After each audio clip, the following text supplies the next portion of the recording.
Hello, my dear friends. Welcome to my channel. Don't forget to like, share, subscribe, and press the bell icon.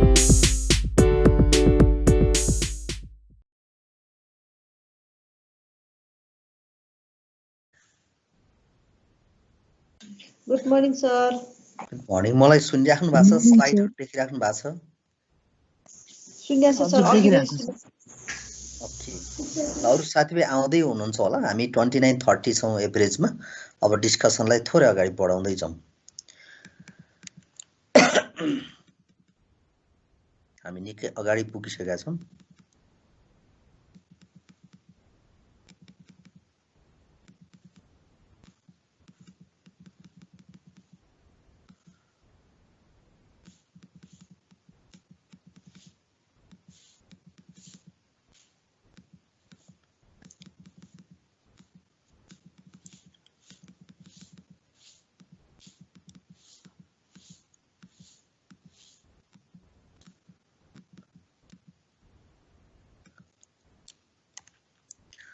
Okay, मेरोमा चाहिँ concept of monetary policy display भइरहेछ। यहाँहरुकोमा अलिकति time लाग्न सक्छ।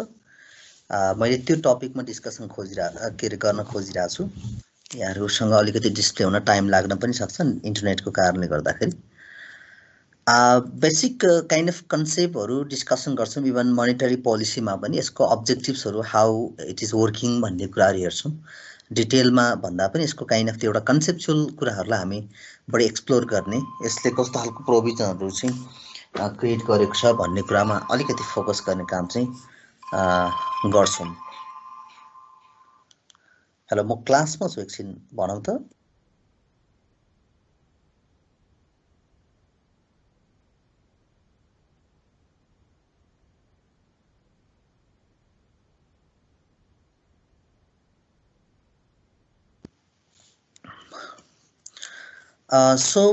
In this content, of course, we are going to explore the certain concept behind the monetary policy.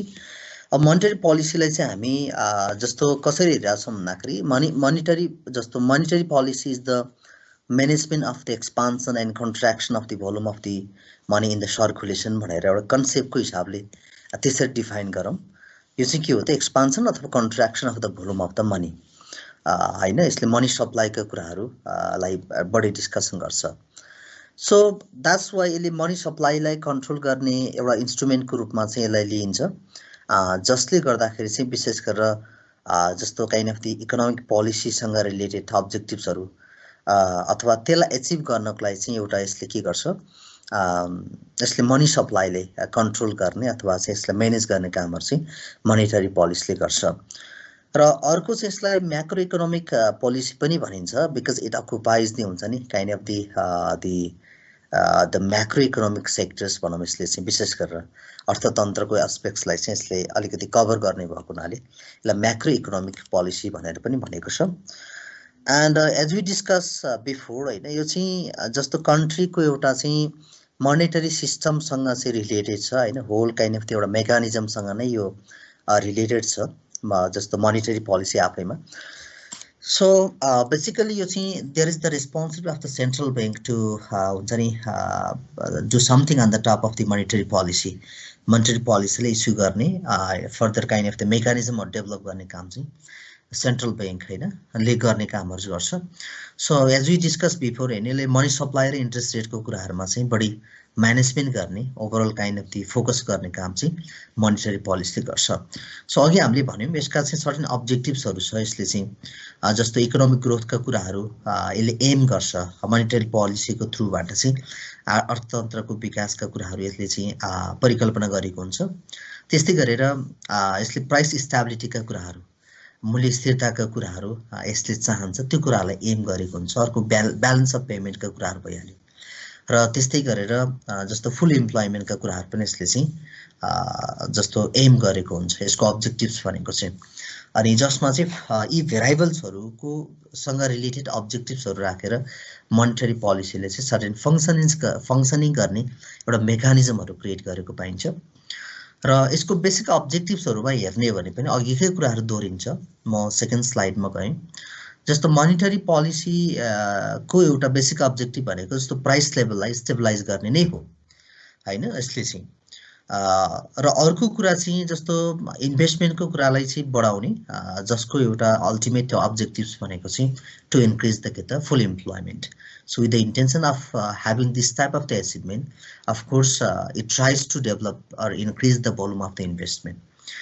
अब similarly it aims to हुन्छ नि gain the or achieve the concept of the rapid economic growth यसले चाहिँ हैन जस्तो अर्थतन्त्रको विकासको कुरालाई चाहिँ अलिक तीव्र अर्थतन्त्रको विकासको हिसाबले चाहिँ यसले एचिभ गर्न चाहन्छ र अघि हामीले भने ब्यालेन्स अफ पेमेन्टका कुरामा पनि there is great role of the monetary policy अब हाम्रो सर्टेन इन्स्ट्रुमेन्ट्सका कुराहरू हेरौँ यसमा चाहिँ इन्स्ट्रुमेन्ट अफ मोनिटरी पोलिसी भनेर certain instruments are given there एउटा चाहिँ क्वान्टिटेटिभ इन्स्ट्रुमेन्ट छ हैन यसमा चाहिँ अब अर्को चाहिँ के छ यसमा चाहिँ हाम्रो योभन्दा पछाडि चाहिँ क्वालिटेटिभ इन्स्ट्रुमेन्ट पढ्छौँ तर यसमा चाहिँ फर्स्ट यो पेजमा डिस्प्ले भइरहेको चाहिँ सर्टेन कन्सेप्टहरू भनेको क्वान्टिटेटिभ इन्स्ट्रुमेन्ट हो अर्को चाहिँ हामी क्वालिटेटिभ इन्स्ट्रुमेन्टका बेसिक कुराहरूमा बेसिक डिस्कसन गर्छौँ ताकि यसले बेसिक कन्सेप्टहरू सेयरिङ गर्न सकोस् सो द्याट्स वाइ अब यसले चाहिँ जस्तो क्वान्टिटेटिभ इन्स्ट्रुमेन्ट्सभित्र हामीले दुई तीनवटा कुराहरूलाई हेर्छौँ यसमा चाहिँ होइन यो काइन्ड अफ सिस्टमभित्र चाहिँ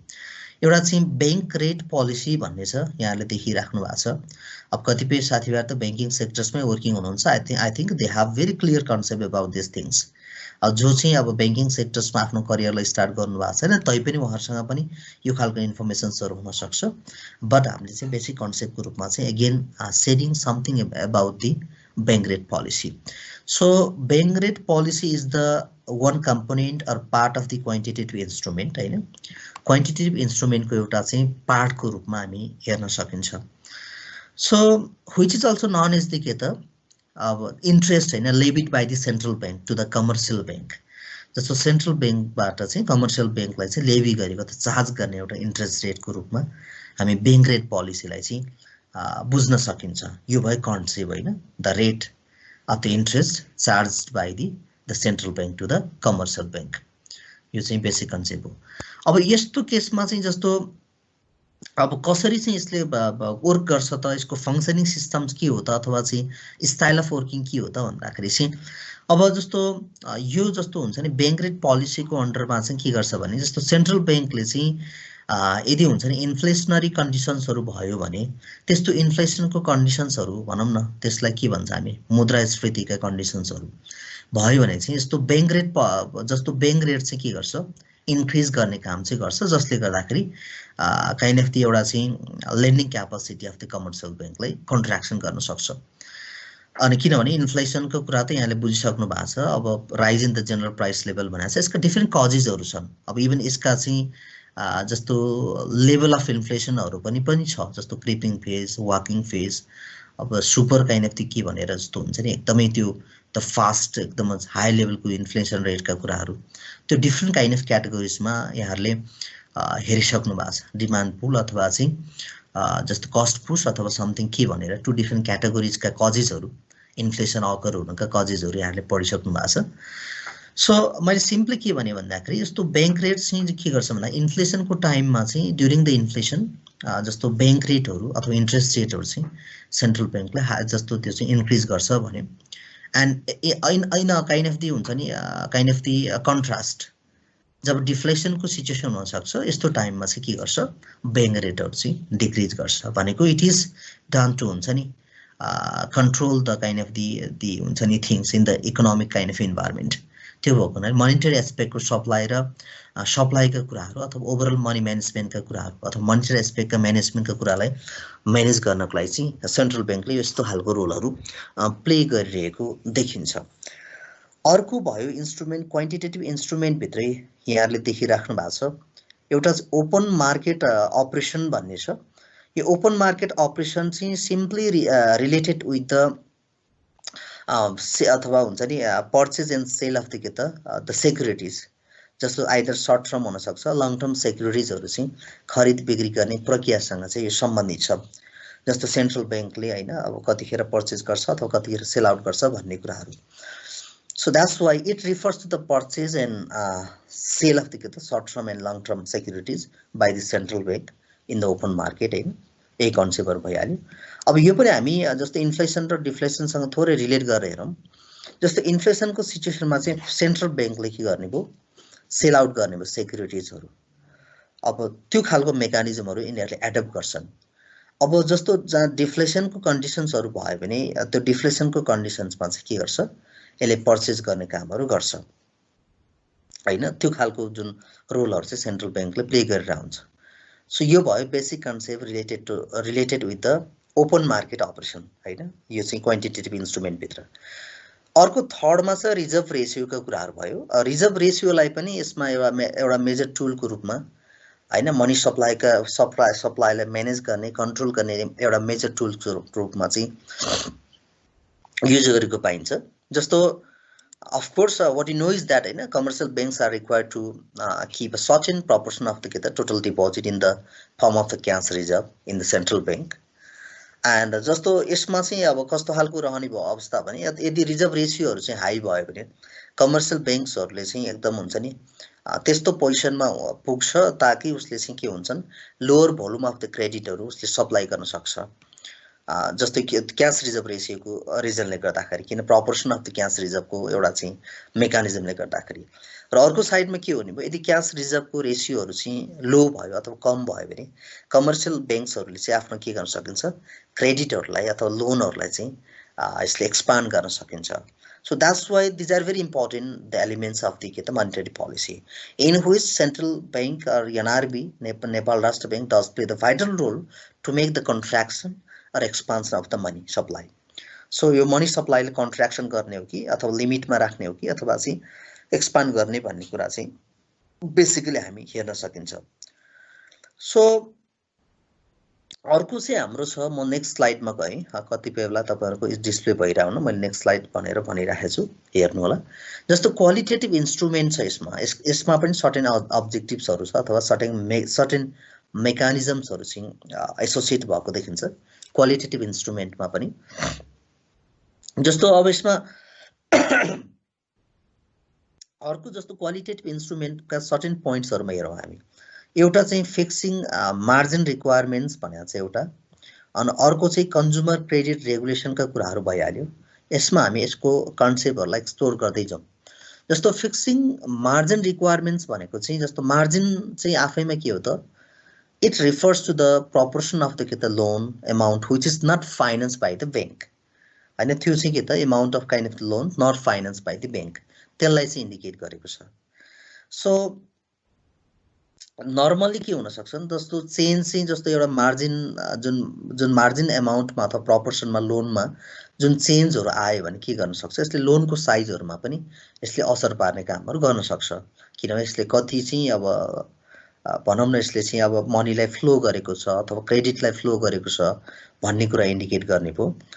अब यो भयो मार्जिन फिक्सिङ मार्जिन रिक्वायरमेन्ट्स भन्ने कुरा को कन्सेप्ट बेसिक कन्सेप्टहरु जस्तो अर्को चाहिँ कन्ज्युमर क्रेडिट रेगुलेसन भनेको छ सेकेन्ड पोइन्टमा हेर्नुहुन्छ भने अब सिम्पली के त यो चाहिँ कन्ज्युमर क्रेडिट रेगुलेसन भइहाल्यो under this concept of course what we can see is that central bank regulates the use of the bank credits by the customers to buy durable consumer goods or by influencing the amount of the down payment यो mechanism द्वारा चाहिँ के गरेर हुन्छ even certain प्रोभिजन्सहरु चाहिँ develop गरेको पाइन्छ अर्को पब्लिसिटी भन्ने छ यस्तो क्वालिटेटिभ इन्स्ट्रुमेन्टमा पब्लिसिटीलाई चाहिँ हामी कसरी हेर्न सकिन्छ भन्दाखेरि जस्तो सेन्ट्रल बैंकले चाहिँ आफ्नो डिफरेन्ट भ्यूजहरु हुन्छ त्यसलाई चाहिँ एक्सप्रेसहरु गरेर आउन सक्छ त्यसलाई फिगर आउट गरेर हुन्छ सर्टेन फ्याक्टहरुको बेसिसमा सर्टेन फिगर्सहरुको बेसिसमा चाहिँ सेन्ट्रल बैंक्सले आफ्नो ओपिनियनहरुलाई चाहिँ ब्रोडकास्ट गरेर आउँछ त्यसले गर्दाखेरि चाहिँ ओभरअलमा के हुन्छ नि इभन क्रेडिट पोलिसीहरु हुन्छ नि कमर्शियल बैंकको क्रेडिट पोलिसीहरुलाई पनि के गर्छ यसले चाहिँ प्रत्यक्ष वा अप्रत्यक्ष रूपमा चाहिँ असर पारिराखेको हुन्छ त्यो पब्लिसिटीको पनि एउटा रोल चाहिँ त्यस्तो खालको कुराहरु छ अर्को क्रेडिट रेसियोनिङका कुराहरु छन् जस्तो नर्मली जस्तो central bank is responsible to fix the credit amount to be lend by the banks हैन यसलाई पनि सेन्ट्रल बैंकको चाहिँ मेजर रोल छ जस्तो यसमा क्रेडिट अमाउन्टहरुलाई फिक्स गर्ने कुराहरुमा अब यसमा त्यसो भएको हुनाले पनि अब सेन्ट्रल बैंकको त्यो रोलले गर्दाखेरि पनि यसले चाहिँ के गर्ने भो जस्तो कमर्सियल बैंकहरुको फर्दर क्रेडिट लेन्डिङसँग प्रोसिडर्सहरु चाहिँ लिमिट रहने भयो। अर्को मोरल सुएसनका कुराहरु छन्। अब यो चाहिँ नर्मली अब यसमा चाहिँ काइन्ड अफ द यो मेकानिजम भित्र चाहिँ जस्तो सर्टेन प्रेसर्सहरु क्रिएट गर्न सक्छ सेन्ट्रल बैंकले चाहिँ, जस्तो ओभरअल बैंकिङ सिस्टम्सहरुमा चाहिँ हैन, अथवा चाहिँ एक किसिमको जुन छुट्टै खालको चाहिँ इन्भाइरोमेन्ट क्रिएट गर्न सक्छ। जस्तो यो भित्र हामी के गर्न सकिन्छ भन्दाखेरि अब यसले चाहिँ नर्मल्ली सर्टेन सजेसन्सहरु रिक्वेस्टहरु बैंकहरुलाई गर्ने कामहरु गर्न सक्छ। यो प्रक्रिया भित्र चाहिँ त्यसले पनि के त सर्टेन फ्लक्चुएसन्सका कुराहरु गर्ने भयो। अर्को डिरेक्टिभ्सका कुराहरुमा almost all people are well known, किनभने निर्देशिकाहरु जुन राष्ट्र बैंकको जुन डिरेक्टिभ्सहरु छ यसले पनि जस्तो ओभरअल फाइनान्शियल इन्स्टिट्युसन्सहरुलाई चाहिँ राइट ट्र्याकमा राख्ने काइन्ड अफ दी रुल्सहरु दी इन्स्ट्रक्सन्सहरु चाहिँ त्यहाँ चाहिँ मेन्सन गरेको हुन्छ। त्यसो भएको हुनाले जस्तो कमर्सियल बैंक्सको डिरेक्सनहरुलाई इभन एनआरबी को जुन एउटा चाहिँ काइन्ड अफ दी डिरेक्टिभ्सले चाहिँ के गर्छन् काइन्ड अफ दी जस्तो भाइटल अथवा डिटरमाइनिङ रोलहरु प्ले गरिरहेको हुन्छ। सो त्यसले गर्दाखेरि इभन लेन्डिङ पोलिसीहरुलाई फ्रेमिङ गर्ने कामहरु चाहिँ यो एनआरबी को नेपाल राष्ट्र बैंकको डिरेक्टिभ्सहरुले गरिरहेको हुन्छ। अब जस्तो फर्दर चाहिँ हामी जस्तो यो च्याप्टरमा चाहिँ अब मोनेटरी पोलिसी 2020 अहिले हामीसँग अवेलेबल भएको 2020 को मोनेटरी पोलिसीलाई थोरै हाइलाइट गर्छौं, सायद लेटेस्ट आउँदै होला। सो जस्तो मोनेटरी पोलिसी 2020 भित्र चाहिँ जस्तो हामी सर्टेन कुराहरु हेर्छौं, यसका टार्गेट्सहरु सर्टेन काइन्ड अफ प्रोभिजन्सहरु हेर्छौं। यद्यपि सो आई हेभ नट हुन्छ नि I am not being able to just bring all informations here, so which are mentioned under the monetary policy 2020. तर त्यसमध्येमा पनि हामीले चाहिँ रिप्रेजेन्टेटिभ अथवा केही इन्फर्मेसन्सहरुलाई यहाँ शेयरिङ गर्ने छौं हामी इभन मोनेटरी पोलिसी भित्र पनि। डिटेल चाहिँ हामीले सम्भव भएसम्म हामी त्यो पनि हामी अपलोड गर्छौं, त्यसलाई यहाँहरुले फुर्सदको टाइममा हेर्न सक्नुहुन्छ। अब जस्तो आईएमएफ को एउटा प्रोजेक्सनलाई पनि हेरौं। आईएमएफ को प्रोजेक्सन चाहिँ के भनेको थियो भने जस्तो एउटा चाहिँ जस्तो चाहिँ हुन्छ नि जस्तो ओल्ड इकोनोमी चाहिँ जस्तो 5.4% ले चाहिँ 2021 मा वृद्धि हुन्छ भन्ने कुरा थियो। यद्यपि यो चाहिँ अब इभन कोभिड को सेकेन्ड काइन्ड अफ दी हुन्छ नि फेजले गर्दाखेरि अब कतिको एचिभेबल भयो। So that's another part of the analysis again. अब consumer inflation is projected to remain at 1.1% भनेको छ। अब एडभान्स इकोनोमीहरुमा चाहिँ त्यति एस्पेक्ट गरेको छ यसले चाहिँ इन्फ्लेसनको कुराहरु। र अर्को कुरा चाहिँ के छ भन्दा जस्तो डेभलपिङ कन्ट्रीजहरुको केसमा चाहिँ 4.5% मा यो स्टेबल रहन्छ भन्ने कुरा छ। यो प्रोजेक्सनको कुरा हो, यसको रिभ्यूको कुराहरु अब फर्दर एनालाइसिसका कुरा भइहाल्यो। In the context of Nepal, Nepal government has targeted 7% economic growth in 2020 हैन। त्यो पनि अब इभन काइन्ड अफ यसका पनि समीक्षाहरु रिभ्यूहरु आइसक्या होला, त्यसलाई पनि हेरौं हैन कति पर्सेन्ट हामीले साँच्चै एचिभ गर्यौं त भन्ने कुराहरु इकोनोमिक ग्रोथका कुराहरु। यो भए मोनेटरी पोलिसीको प्रोभिजनको मात्र कुरा गरिरहेछ हामीले सिम्पली यस्तो खालको तार यसका रिभ्यूहरु सेभरल रिभ्यूहरु आइसकेका छन्। Agricultural kind of the output is expected to हुन्छ नि एक्सपान्ड भनेर छ। यसमा चाहिँ जस्तो अब डिफरेन्ट मेकानिजम्सहरु हैन। यद्यपि यो मनसुनहरु राम्रो भएको कारणले गर्दाखेरि चाहिँ एग्रिकल्चर सेक्टर्सहरु चाहिँ फ्लोरिश हुनेछ भन्ने खालको कुराहरु भए। एउटा चाहिँ अब क्रेडिटहरु एकदमै हुन्छ नि एउटा चाहिँ जस्तो क्रेडिट फ्यासिलिटीहरु प्रोभाइड गरेको छ, लोन फ्यासिलिटीहरु भयो। यी यावतका रिजनले गर्दाखेरि चाहिँ इभन एग्रिकल्चर सेक्टर चाहिँ फ्लोरिश हुन्छ भन्ने एउटा चाहिँ एस्टिमेसन थियो। अब इभन सर्भिस सेक्टर्सहरु चाहिँ ग्रेजुअली एक्सपान्ड हुन्छ भन्ने यसको चाहिँ अपेक्षाहरु राखेको थियो। सो तिनै कुराहरु छ। त्यो यिनै प्रोभिजन्सहरुमा हामी थोरै चर्चा गर्ने छौं। जस्तो क्याश रिजर्भ रेशियोका कुराहरु यसले छुट्टै प्रोभिजनहरु गरेको छ। र अरु काइन्ड अफ द इम्पोर्टेन्ट प्रोभिजन्सहरुमा चाहिँ जस्तो फाइनान्शियल सेक्टर्स प्रोभिजन भनेर यहाँनिर हामी देख्न सकिन्छ। Financial sector provision for the 2020 अथवा 2021 भनेर दिएको पोइन्टहरुमा चाहिँ हामी थोरै हेरौं के छ त यसमा चाहिँ हैन। जस्तो फाइनान्शियल काइन्ड अफ द एउटा चाहिँ सेक्टरको एउटा प्रोभिजन्सहरुमा चाहिँ अब यसमा अर्को इम्पोर्टेन्ट कुरा चाहिँ जस्तो के छ भने जस्तो बैंक के रे क्रेडिट प्रोभिजनका कुराहरु भयो हैन। अब यसमा चाहिँ इम्पोर्टेन्ट कुराहरू चाहिँ जस्तो इनर्जी सेक्टर्सको क्रेडिटका कुराहरू छ यहाँनिर हाइलाइट गरेको हैन। त्यसमा चाहिँ कस्तो खालको प्रोभिजनहरू बनाएको छ भन्ने कुरा चाहिँ हामी के गर्छौँ ग्रेजुअली डिस्कसन थोरै चाहिँ सर्टकटमा गर्दै जानेछौँ। क्रेडिट प्रोभिजनकै हिसाबले हेर्ने हो भने चाहिँ जस्तो एग्रिकल्चर सेक्टर्सलाई नर्मल्ली अथवा इनर्जी सेक्टरलाई भयो, टुरिज्म सेक्टरलाई, त्यस्तै गरेर चाहिँ cottage as well as small and medium इन्डस्ट्रिजहरूलाई चाहिँ के गर्ने क्रेडिटहरू एक्सपान्ड गर्ने अथवा लोन फेसिलिटिजहरू प्रोभाइड गर्ने भन्ने यसका चाहिँ मेन टार्गेट्सहरू अथवा चाहिँ प्रोभिजन्सहरू छ, व्यवस्थाहरू छ। जस्तो प्रायोरिटी सेक्टर्सको लागि चाहिँ के गरेको छ गर्ने लेन्डिङका कुराहरू, क्रेडिटका कुराहरू चाहिँ यसलाई रिभाइज गरेको छ। सो यिनै कुराहरू चाहिँ हामीले यहाँनिर डिस्कसन गर्छौँ। अर्को इम्पोर्टेन्ट भनेको चाहिँ जस्तो एग्रिकल्चर सेक्टर्सको जुन क्रेडिट हो त्यो प्रोभिजनमा चाहिँ के खालको प्रोभिजनहरू इस्टाब्लिस गरेको छ त भन्दाखेरि जस्तो कमर्सियल ब्याङ्क्सहरूले चाहिँ नर्मल्ली जस्तो उसको चाहिँ टोटल क्रेडिटको अथवा उसले प्रोभाइड गर्ने टोटल लोनको चाहिँ 15% एमाउन्ट भन्छ नि 15% इन्भेस्टमेन्ट चाहिँ एग्रिकल्चर सेक्टर्समा गर्नुपर्ने भन्ने जुन प्रावधानहरू छ। सो यसलाई सायद सम्भवतः इफ आइ एम नट रङ 2023 सम्ममा चाहिँ त्यो खालको मेकानिजमहरूमा जाने भन्ने कुराहरू एम गरेको छ, जसले गर्दाखेरि फुड सेक्युरिटीका कुराहरू भयो, इम्प्लोइमेन्ट जेनेरेट गर्ने कुराहरूमा सपोर्टिभ रोलहरू प्ले गर्न सक्छ। अर्को चाहिँ मोस्ट इम्पोर्टेन्ट कुरा चाहिँ एग्रिकल्चर सेक्टर्समा हामी सेल्फ रिलायन्ट हुन सक्छ भनेको आत्मनिर्भर बन्न सक्ने अवस्था रहन सक्छ उत्पादनको आधारमा हैन हरेक हिसाबले। So that's why even monetary policy does have this type of the kind of the provisions for making the investment in the agriculture sectors. So त्यसो भएको हुनाले जस्तो हाम्रो यसका अरू फर्दर कुराहरू छन् जस्तो सेल्फ रिलायन्सका कुराहरू। अब हाम्रो आफ्नै प्रोडक्सनमा चाहिँ निर्भर रहने कुरा भयो, जस्तो फ्रुट्सहरू उत्पादन गरेर अब यसमा चाहिँ काइन्ड अफ हुन्छ नि कमर्सियल फार्मिङहरू गर्न लगाएर जस्तो ओरेन्जहरू, जुनारहरू लगायत धेरै कुराहरू छन् आइटम्सहरू, त्यसको नाम नलिउँ, काइन्ड अफ हुन्छ ड्रागन फ्रुट्सहरू के भन्नेहरू छन्। त्यस्तो सेक्टर्सहरूको उत्पादनको लागि चाहिँ के गर्न खोजेको छ यसले चाहिँ एग्रिकल्चर सेक्टर्सको लोन फेसिलिटीहरूलाई चाहिँ इन्क्रिज गरेको छ। अब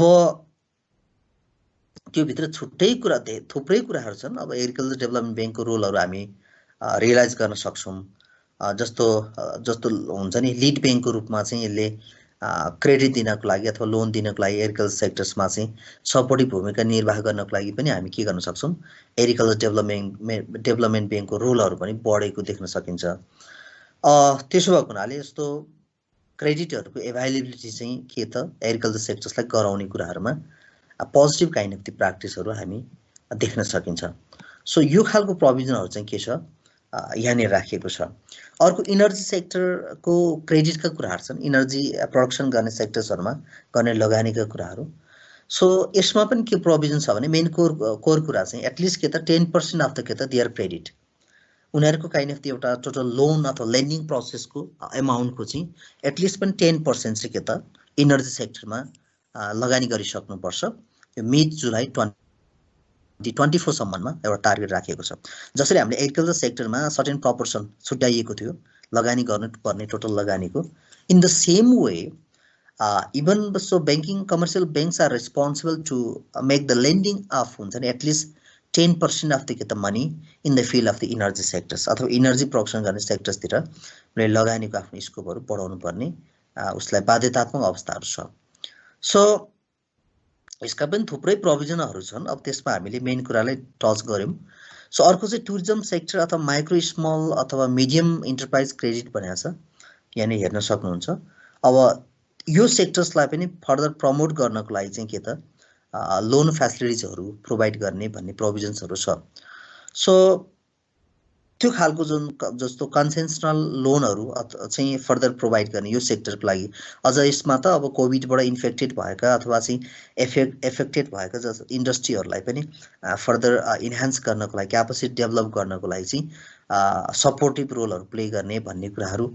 थुप्रै प्रोभिजनहरू छन्। अब यसमा चाहिँ जस्तो नर्मली इभन कमर्सियल ब्याङ्क्सहरूले चाहिँ उसको टोटल लेन्डिङको अथवा टोटल लोनको 15% चाहिँ एटलिस्ट के त माइक्रो अथवा स्मल अथवा मिडियम इन्टरप्राइजेसहरूमा चाहिँ गर्नुपर्छ भन्ने कुराहरू त्यो प्रोभिजनहरु चाहिँ यो पनि 2024 सम्ममा गरिसक्नुपर्ने प्रावधानहरु चाहिँ यहाँनिर के गरेको छ राखिदिएको छ। अर्को छ लास्ट पोइन्टमा चाहिँ जस्तो मोनेटरी पोलिसीको प्रोभिजनमा चाहिँ कन्सेसनल लोनका कुराहरु छ। अब यो चाहिँ के त लोन मेड अन के त मोर फेभरेबल टर्म्स भनौँ यो चाहिँ त्यो भयो। जस्तो यसले चाहिँ जस्तो काइन्ड अफ दि एउटा सरल कर्जाको कुराहरु अथवा चाहिँ जस्तो मोनेटरी फ्यासिलिटिजहरु दिने कुराहरु भयो, जस्तो लोअर इन्ट्रेस्ट रेटहरुमा अथवा डिफ्रेन्ट खालको एउटा चाहिँ फेभरेबल कन्डिसन्सहरु बनाएर सपोर्ट गर्ने कुराहरु भयो। सो यसले चाहिँ नर्मल्ली जस्तो यो किन गरिरहेछन् भन्दाखेरि यो पनि जस्तो कन्ट्रीमा इम्प्लोइमेन्टको लेभलहरु इन्क्रिज गर्नको लागि भयो, आउटपुटका लेभलका कुराहरुलाई इन्क्रिज गर्नको लागि र एन्टरप्रेन्योरशिपहरुको जस्तो उद्यमशीलताको विकास गर्नको लागि पनि यस्तो खालको मेकानिजम्सहरु चाहिँ के गरेको छ यसले डेभलप गरेको छ। सो जस्तो यसमा चाहिँ के भनेको छ भने अब यसमा चाहिँ डिफ्रेन्ट लोनहरु यसको अन्डरमा प्रोवाइड गरेको लोनहरु चाहिँ एटलिस्ट 5% इन्ट्रेस्ट रेटमा प्रोवाइड गर्ने भनेको छ। अब त्यो कुरा चाहिँ बैंकिङ सेक्टर्सले अब कसरी हेरिरहेको छ एनालाइज गरिरहेको छ त्यो आफ्नो ठाउँमा छ। तर इभन हुन्छ नि हरेक ब्रान्चहरुले कम्तीमा कति बैंक्सले चाहिँ जस्तो बैंकहरुले चाहिँ कतिवटा कम्तीमा लोनहरु चाहिँ यो यसको अन्डरमा दिनुपर्ने यो पोलिसीको अन्डरमा भन्ने मेकानिजमहरु त्यहाँ थुप्रै छन् अथवा यसले बैंकिङ सेक्टर्सहरुले पर्सिभ गरेको आफ्नो कन्सेप्टहरु पनि छ। तर के त यस्तो खालको प्रोभिजनहरु चाहिँ यहाँ बनाएको देखिन्छ। अर्को जस्तो इकोनोमिक रिकभरीको लागि चाहिँ जस्तो रिफाइनान्सिङका कन्सेप्टहरु यसले अवलम्बन गरेको छ। अब यसले चाहिँ जस्तो यसमा चाहिँ हुन्छ नि जस्तो रिफाइनान्सको फ्यासिलिटिजहरु चाहिँ जस्तो अप टु 5 टाइम्स हुन्छ नि अफ द एभाइलेबल फन्डहरु गराउने भन्ने कुराहरु छ। यसलाई अघि हामीले भने जस्तै जस्तो कन्सेसनल क्रेडिटका कुराहरु भयो, जस्तो काइन्ड अफ द क्रेडिट हुन्छ नि एक्सेसका कुराहरु भयो, त्यसलाई जस्तो विशेष गरेर चाहिँ डिफ्रेन्ट खालको इन्टरप्राइजेसहरुलाई जसरी कोभिड-19 ले इन्फ्लुएन्स गरेको छ एफेक्टेड गरेको छ त्यो सेक्टर्सहरु अथवा बिजनेसेसहरुलाई चाहिँ बढी फर्दर यसले चाहिँ सपोर्ट गर्ने हिसाबले चाहिँ यो खालको रिफाइनान्सिङका कन्सेप्टहरुलाई अवलम्बन गरेको देखिन्छ। अब यसमा फिगरको हिसाबले थुप्रै छ, यसमा त्यो फिगरतिर नजाउँ, टोटल डेटातिर चाहिँ हामी मैले सरफेसमा यो कुरालाई शेयरिङ गरेँ। जस्तो क्रेडिट प्रोग्राम फर हुन्छ नि COVID-19 एफेक्टेड के त बिजनेस अथवा प्रोफेसन भनेको छ। Of course even provision will be made to provide the 20% additional loan भनेको छ बेस्ड अन वर्किङ क्यापिटल हैन। त्यस्तो खालको फ्यासिलिटिजहरु पनि यसमा एरेन्ज गरेको छ। त्यस भएको हुनाले बैंकिङ फाइनान्स अथवा banking and financial institution can provide such loan भनेको छ। जस्तो बोरोवरको निड्सको आधारमा उसको प्रोजेक्टको अथवा बिजनेसको फिजिबिलिटीको आधारमा चाहिँ के गर्न सक्छ उसले चाहिँ फर्दर यस्तो खालको लोन फ्यासिलिटीहरु चाहिँ COVID-19 बाट एफेक्टेड भएका बिजनेसहरुलाई प्रोफेसनहरुलाई चाहिँ यसले प्रोभाइड गर्न सक्छ। त्यो खालको कुराहरु चाहिँ यहाँनिर के गरेको छ राखिएको छ। र अर्को चाहिँ financial kind of the sector कन्सोलिडेसनका कुराहरु छन्। यसमा चाहिँ कमर्सियल बैंक्सले चाहिँ नर्मल्ली जस्तो अब यो हामीले देख्दै आएको कुरा पनि प्र्याक्टिस पनि भइसकेको छ। जस्तो कमर्सियल बैंक्सहरुले चाहिँ नर्मल्ली जस्तो ग्रेजुअली मर्जरमा जाने एक्विजिसनमा जाने प्रोभिजन्सहरु चाहिँ यसले इजी बनाएको छ। त्यसो भएको हुनाले commercial banks will be encourage further to encourage के engage in the merger and acquisition. So यसले गर्दाखेरि चाहिँ बैंकिङ सेक्टर्सहरुको स्ट्रेन्थहरुलाई अथवा रिस्क बियरिङ क्यापेसिटीहरु बढाउने कामहरु हुन्छ भन्ने यसले एजुम गरेको छ। सो त्यसो भएको हुनाले जस्तो सायद मिड जुलाई 2022 सम्म यसलाई केही टार्गेटहरु दिएको छ यसको लागि मर्जरको लागि। यिनै प्रोभिजन्सहरु चाहिँ हामीले सर्टकटमा डिस्कसन गर्यौं। यो भयो मोनेटरी पोलिसीका बेसिक कुराहरु है, बेसिक भन्छु। यसको फर्दर डिटेल्समा यहाँहरुले पनि एक्सप्लोर गर्नु होला। त्यो डेटाहरु जुन मैले शेयरिङ गरेको छ त्यसमा के एरर छ भने करेक्सन पनि गर्नु होला। सिमिलरली अर्को टपिक्स अथवा स्लाइड भनेको हाम्रो चाहिँ इकोनोमिक रिफर्म्स इन नेपाल भन्ने छ। त्यसमा सर्टेन रिफर्म्सहरु के भइराछन् त अथवा भएको छ भन्ने पार्टमा चाहिँ we are going to make the basic discussion and talking about the हुन्छ नि economic reforms of the Nepal. Normally गभर्नमेन्टले चाहिँ के गरेको छ भने so gradually the government of Nepal has adopted the हुन्छ नि the kind of the free market type of the economy जसमा चाहिँ के हुन सक्छ गभर्नमेन्टको इन्टरभेन्सन चाहिँ निकै कम छ। जस्तो इकोनोमीमा यसले कन्ट्रोलिङ चाहिँ अब निकै कम गरेको छ भनेको giving more chances to the private sectors. So that's why even of course यसमा चाहिँ जस्तो मोनिटरी पोलिसी जस्तो लिबरलाइजेसनका इकोनोमिक पोलिसीहरू अथवा लिबरलाइजेसन पोलिसिजहरू एडप्ट गरिसकेको छ, जसले गर्दाखेरि चाहिँ फर्दर के हुन सक्छन्, जस्तो प्राइभेट सेक्टर्सको भूमिकाहरू चाहिँ जस्तो बिजनेसमा अझ बढी बुलन्द अथवा हुन्छ नि एकदमै घनीभूत होस् भन्ने हिसाबले चाहिँ त्यस्तो खालको पोलिसीहरू डेभलप गरेको छ लिबरलाइजेसन हैन. यसमा चाहिँ हामी त्यसलाई के भन्छौँ नेपालीमा जस्तो आर्थिक उदारीकरण भन्छौँ. सो यो खालको मेकानिजम्सले गर्दाखेरि के हुन्छन्, अब जस्तो नट ओन्ली द हुन्छ नि, so there is no not only the possibility of the expansion of the businesses within the domestic territory, even to make the expansion of the businesses to the foreign countries, even liberalization policy has given the great contribution. त्यो खालको कन्ट्रिब्युसनहरु चाहिँ हामी के गर्न सकिन्छ, realise गर्न सकिन्छ. यसले चाहिँ के गर्ने भो, लिबरल अथवा चाहिँ फ्री काइन्ड अफ के त मुभमेन्ट्स अफ अथवा फ्री मुभमेन्टहरु चाहिँ क्रिएट गर्छ लिबरलाइजेसनले चाहिँ. सो यसलाई जस्तो इकोनोमिक रिफर्म्सलाई पनि दुईवटा एंगलबाट हामी हेर्न सकिन्छ. एउटा चाहिँ इन्टरनल रिफर्म्स भनेर सर्टेन कुराहरू हेर्छौं र अर्को चाहिँ के त हामी एक्सटर्नल रिफर्म्स भनेर के बेसिक कुराहरू यहाँनिर फोकस गर्छौं, जसमा चाहिँ जस्तो ट्रेड सेक्टर्समा के रिफर्म्सहरू भयो भन्ने कुराहरू एक्सटर्नल रिफर्ममा हेर्छौं. र इन्टरनल रिफर्म्समा चाहिँ जस्तो फाइनेन्शियल सेक्टर रिफर्म्सका कुराहरू, फिस्कल रिफर्म्सका कुराहरू, मोनेटरी पोलिसी रिफर्म्सका कुराहरू, सर्टेन कुराहरूमा फेरि यसको पनि कन्सेप्चुअल फ्रेमवर्कहरू थोरै हेर्ने जमर्को गर्नेछौँ. जस्तो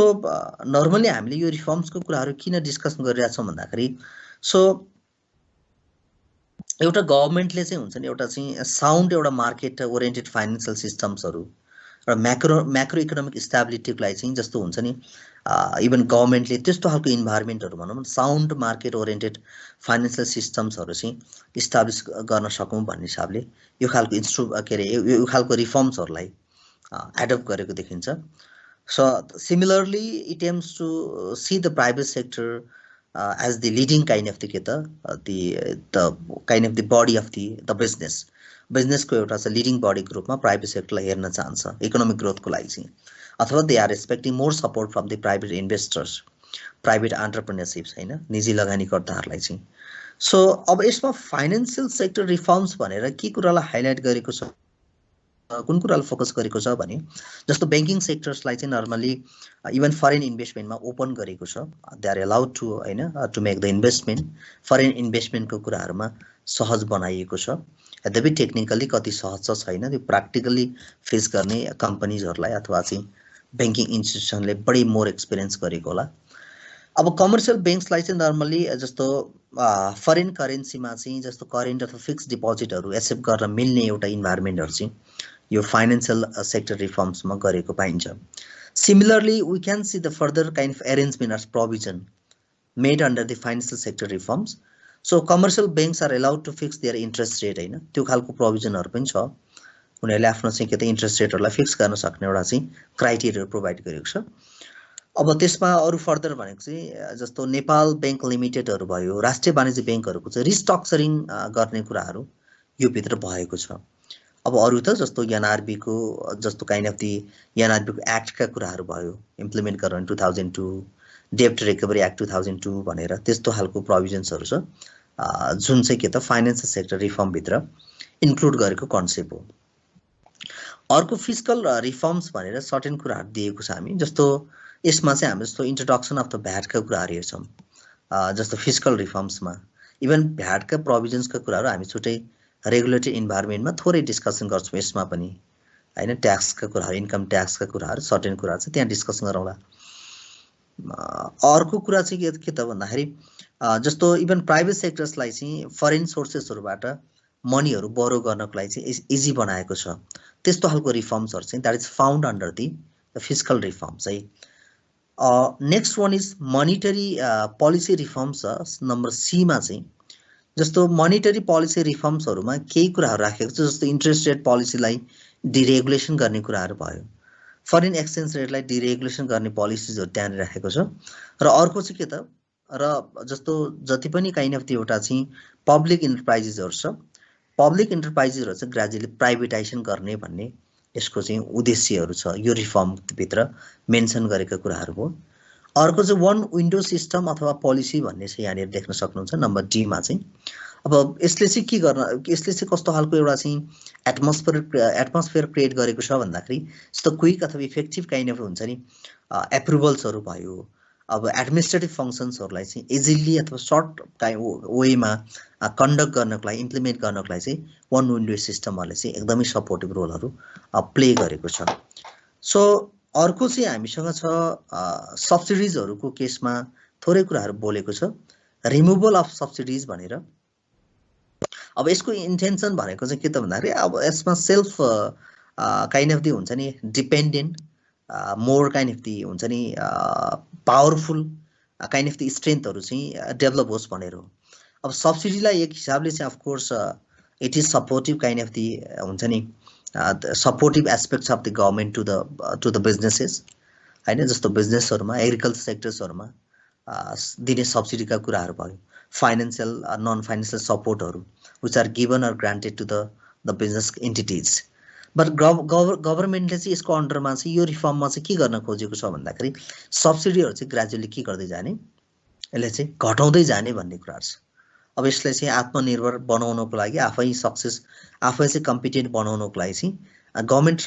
tries to minimize the level of the सब्सिडीको लेभलहरु चाहिँ घटाउने भन्ने यसको मेन एमहरु रहेको छ अर्को पब्लिक सेक्टर रिफर्म्सहरुमा केही कुरा देख्न सकिन्छ जस्तो फर्दर चाहिँ अब कमिङ डेजहरुमा चाहिँ के गर्दैनन् गभर्नमेन्टले चाहिँ पब्लिक इन्टरप्राइजेसहरु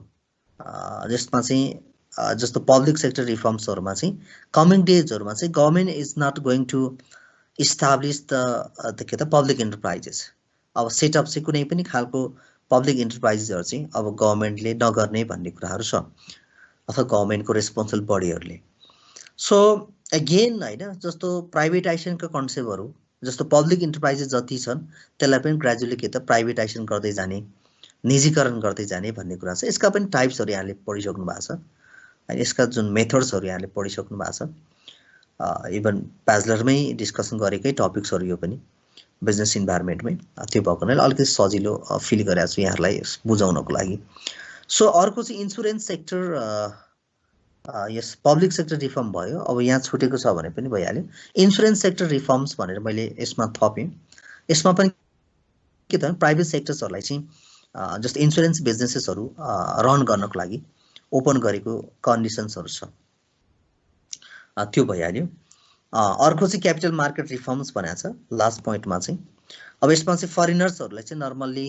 स्टक एक्सचेन्जहरुमा लगानी गर्नको लागि चाहिँ के छ बाटोहरु प्रशस्त गरेको छ मार्ग प्रशस्त गरेको छ यिनै प्रोभिजन्सहरु चाहिँ इन्टरनल के त काइन्ड अफ दी रिफर्म्सहरुमा गरेको छ यो चाहिँ भयो कम्प्लिटली इन्टरनल रिफर्म्सका सर्टेन प्रोभिजन्सहरु के गरिने भन्ने कुराहरु हैन यसमा रिफर्मकै कुराहरु गर्दाखेरि next part of the our discussion is going to happen on the top of the external reforms भनेर एक्सटर्नल रिफर्म्स भित्र पनि सर्टेन रिफर्म्सहरु छ जस्तो ट्रेड सेक्टर्सका रिफर्म्सहरु भयो अब यसमा चाहिँ यसमा जस्तो नर्मली के त reforms in the trade sectors were also promoted by the industrial enterprises act भनेर जो 1992 छ यसलाई चाहिँ सायद अमेन्डेड जस्तो 2016 अथवा 17 मा चाहिँ यसलाई अमेन्ड गरेको छ र सिमिलरली अब हुन्छ नि यो ट्रेड सेक्टरलाई रिफर्म गर्ने काइन्ड अफ फर्दर एक्सरसाइजहरु चाहिँ त्यो भित्र गरेको देखिन्छ similarly we can see the हुन्छ नि फिटा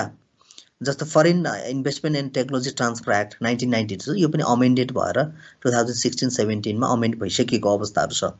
भनेको through this process of course यसमा चाहिँ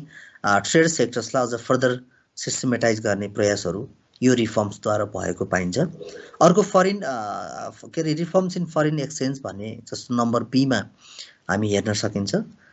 फरेन एक्सचेन्जको रिफर्म्सहरु यसमा पनि के त भन्दाखेरि यसले दुईवटा काइन्ड अफ दी जस्तो करेन्ट अकाउन्ट र एउटा चाहिँ जस्तो क्यापिटल अकाउन्टको रिफर्म्सको कन्सेप्टहरु थोरै राखिदिएको छ जस्तो अब यसमा चाहिँ जस्तो 1993 बाट चाहिँ के गरेको छ फरेन एक्सचेन्जलाई चाहिँ जस्तो अथवा it has made kind of fully convertible हैन फरेन एक्सचेन्जहरुलाई चाहिँ फुल्ली कन्भर्टेबल चाहिँ 1993 बाटै बनाइएको छ त्यो चाहिँ that is happening under the current account reforms. So अर्को चाहिँ के छ भन्दाखेरि इभन कमर्सियल ब्याङ्क्सहरूलाई चाहिँ जस्तो विदेशतिर आफ्नो ब्यालेन्सहरू राख्नको लागि त्यो खालको पर्मिसनहरू ग्रान्टेड भइसकेको छ। That's why commercial banks are allowed to के त किप देयर ब्यालेन्स एब्रोड, त्यो खालको प्रोभिजन्सहरू यहाँनिर छ। जस्तो अर्को क्यापिटल अकाउन्ट रिफर्म्सका कुराहरूमा छ। अब यसमा चाहिँ इभन होइन both Nepalese and foreigners are allowed to purchase sell financial assets होइन। यो फाइनेन्सियल एसेट्सहरू चाहिँ किनबेच गर्नको लागि चाहिँ इभन नेपालीहरू अथवा विदेशीहरूलाई चाहिँ पर्मिसन ग्रान्टेड गरेको छ, जसले गर्दाखेरि के हुनसक्छ फाइनेन्सियल सेक्टर्सहरू पर्फेक्टली मोबिलिटी अथवा फाइनेन्सियल एसेट्सहरू चाहिँ जस्तो हुनसक्छ करेन्सीहरू, डिपोजिटहरू, सेयर्सहरू, डिभेन्चर्सहरूको चाहिँ काइन्ड अफ द ट्रेडिङका कुराहरू अथवा इजिली हुनसक्छ क्रस बोर्डरमा पनि भन्ने कुराहरू चाहिँ यो कन्सेप्टभित्र राखिएको छ। यो भयो एकदम भेरी हुन्छ नि सिम्पल कन्सेप्ट अबाउट दि हुन्छ नि current account reforms and the capital account reforms. यो भयो नेपालको इकोनोमिक रिफर्म्सहरूको एस्पेक्ट्समा गरेको हाम्रो बेसिक डिस्कसन। अब बाँकी चाहिँ अर्को हाम्रो टपिक छ जस्तो overview of the Nepals industrial sectors भनेर। अब यो पनि हामीले फेमिलियर कुराहरू नै डिस्कसन गर्छौँ, यद्यपि कतिपय डिस्कसन त पहिला नै आइसकेको डिस्कसनहरू छ, त्यो चाहिँ सायद डबल रिपिट पनि हुन्छ होला। सो किनभने यसमा हामीले अलरेडी इक्जाम्पलको रूपमा कतिपय कुराहरू डिस्कसन गरिसकेका हुन्छौँ। यस अफकोर्स 2022 सम्म चाहिँ नेपालले के एम गरेको छ भने सो लिस्ट डेभलप कन्ट्रीबाट चाहिँ trying to convert to the developing country, developing कन्ट्रीमा चाहिँ ग्रेजुअली रूपान्तरण गर्ने भन्ने एमहरू छ यसमा चाहिँ। For that purpose, of course, country has to have the very systematic or kind of the appreciative financial performances. त्यसको लागि the economic kind of development rapidly हुनुपर्छ। So industrial sectors चाहिँ एकदमै के हो त vital role play गर्नु पर्यो। Overall scenario of the nation चाहिँ economic termsमा चाहिँ के हुनु पर्यो एकदमै sophisticated हुनु पर्यो। Only हुन्छ नि after that kind of situation we can just have the we can just see the situation of our country shifting from that least developed country to the developing country. So अब यसमा चाहिँ हाम्रो modern kind of the इन्डस्ट्रिजहरूको डेभलपमेन्टको कुराहरू पनि हेरौँ। यद्यपि हामीले एक्जाम्पलको रूपमा प्रिभियस डेजमा पनि केही कुराहरूले डिस्कस गरिसकेका छ, जस्तो हिस्ट्री अफ मोडर्न इन्डस्ट्रियलाइजेसन। जस्तो हाम्रो चाहिँ आधुनिक तरिकाले चाहिँ एउटा चाहिँ औद्योगिक विकास चाहिँ एउटा चाहिँ अब हुन्छ नि मोडर्न तरिका जस्तो मोडर्न इन्डस्ट्रियलाइजेसन चाहिँ कहिले स्टार्ट भयो भन्ने कुरा हेर्ने हो भने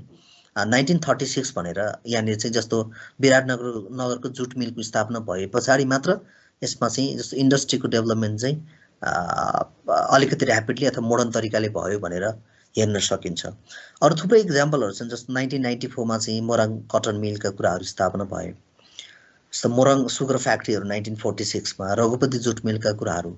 1946 मा भयो, जुत्ता म्याच फ्याक्ट्रीहरू 1946। अब यसमा चाहिँ यसरी इस्टाब्लिस भएको देखिन्छ हाम्रो चाहिँ भनेको यो चाहिँ के भयो त यो प्रिभियस काइन्ड अफ हिस्टोरिकल अथवा ब्याकग्राउन्ड्सहरू भयो, इन्डस्ट्रीहरू इस्टाब्लिस कहिले भयो भन्ने कुरा चाहिँ। अब एज यु डिस्कस बिफोर फेरि हामीले 1950 मा चाहिँ जस्तो डेमोक्रेसीको चाहिँ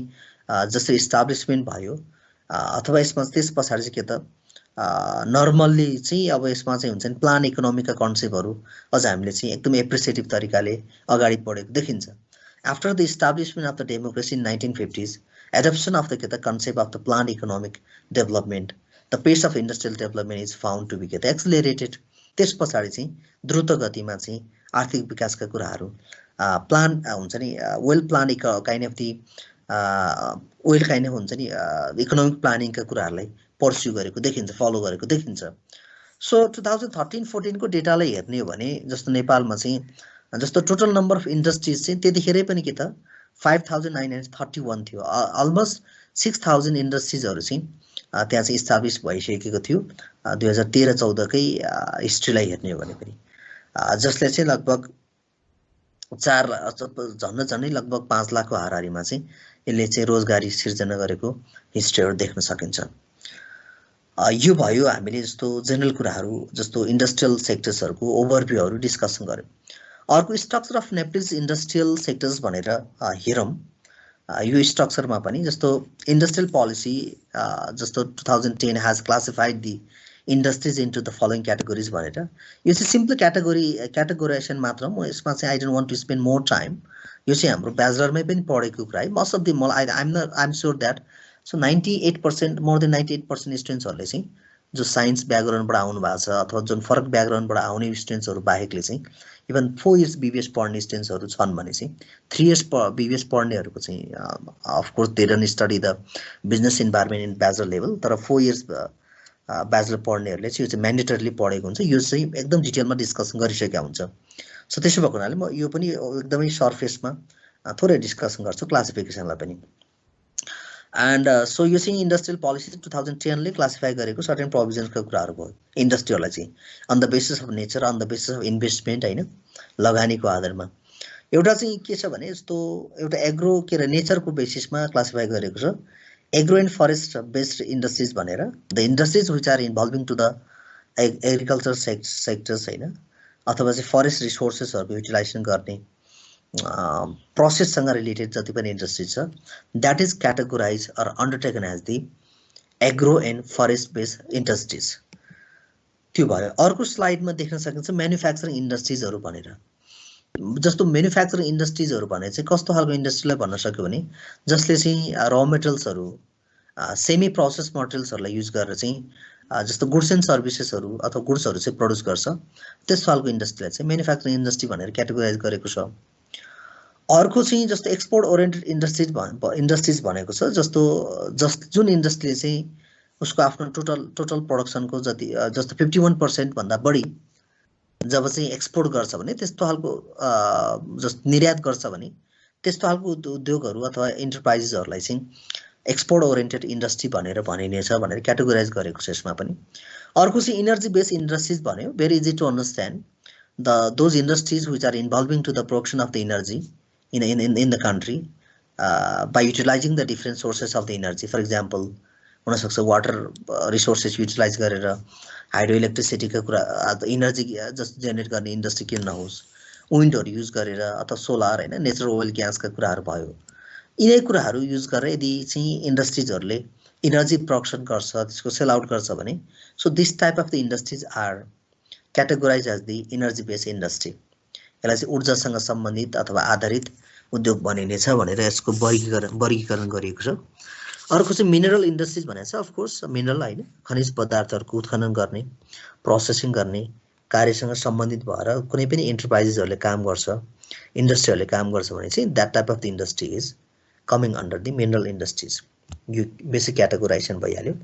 अर्को टुरिज्म इन्डस्ट्री भनेको छौं यद्यपि हामीसँग धेरै फेमिलियर काइन्ड अफ एक्जाम्पल्सहरु छन् जस्तो टुरिस्ट लजिङका कुराहरु भयो